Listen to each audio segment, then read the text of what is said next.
शनिवार को रीवा जिले के मनगावा विधानसभा में ऑपरेशन सिंदूर की सफलता पर भारतीय सेना के सम्मान में तिरंगा यात्रा निकाली गई थी। इस यात्रा में स्थानीय लोगों के साथ ही मनगावा से भाजपा विधायक नरेंद्र प्रजापति भी शामिल हुए थे। तिरंगा रैली के बाद जनता को संबोधित करते हुए उनका एक बयान सामने आया है, जिसमें वो ऑपरेशन सिंदूर को लेकर कहते नजर आ रहे हैं कि मोदी जी के नेतृत्व में ये जो कार्यक्रम आयोजित हो रहा था, उन्होंने दावा किया कि पाकिस्तान समाप्त कर दिया जाता अगर कहीं यूनाइटेड नेशन के द्वारा सीज फायर का हम लोगों को आदेश न आता। भारत और पाकिस्तान ने 4 दिनों तक बॉर्डर पर ड्रोन और मिसाइल हमलों के बाद संघर्ष को खत्म करने के लिए 10 मई को एक समझौते पर पहुंचे थे, जहां पाकिस्तान के डीजीएमओ ने भारत के डीजीएमओ को फोन कर सीमा पर सीज फायर की गुजारिश की थी, जिसके बाद दोनों देशों की आपसी सहमति से सीज फायर पर मुहर लगाई गई थी।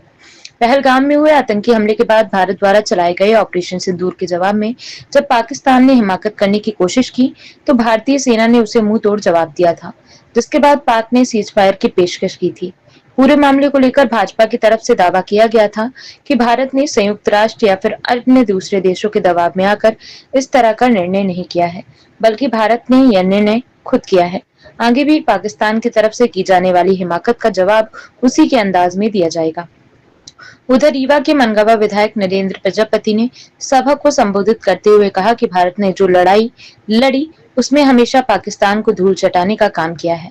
मैं तो यह कहना चाहता हूं कि प्रधानमंत्री नरेंद्र मोदी के नेतृत्व में यह जो अभियान चलाया जा रहा था पाकिस्तान के खिलाफ, पाकिस्तान को समाप्त कर दिया जाता अगर सीज फायर करने का आदेश हम लोगों को यूनाइटेड स्टेट्स से प्राप्त नहीं होता, क्योंकि मोदी जी ने यह बात कही थी कि बहुत जल्द जवाब दिया जाएगा और बहुत करारा जवाब दिया जाएगा। भाजपा विधायक नरेंद्र प्रजापति का यह बयान तब सामने आया जब 3 दिन पहले ही प्रधानमंत्री मोदी अपने बयान में यह कह चुके थे कि भारत किसी के दबाव में फैसला नहीं करता, भारत जवाब देना जानता है। अब अपने इस बयान से भाजपा विधायक नरेंद्र प्रजापति ने अपनी ही सरकार और पार्टी पर सवाल खड़े कर दिए हैं, जिसमें यह कहा गया था कि भारत ट्रंप और अमेरिका के दबाव के चलते कोई निर्णय नहीं कर रहा है, बल्कि भारत पूरी तरह से स्वतंत्र होकर आतंकवाद का जवाब दे रहा है। 1973 और 63 की जो लड़ाई लड़ी और पाकिस्तान को हमेशा दूध चटाने का काम किया है। मैं तो ये बात कहता हूं कि नरेंद्र मोदी जी के नेतृत्व में ये जो कार्यक्रम आयोजित हो रहा था पाकिस्तान समाप्त कर दिया जाता अगर कहीं यूनाइटेड नेशन के द्वारा सीज फायर का हम लोगों को आदेश ना आता। सीज फायर अगर ना होता तो मैं समझता हूं मोदी जी ने जो बात कही थी कि बहुत ही तरीके से बहुत ही जल्द जवाब दिया जाएगा और करा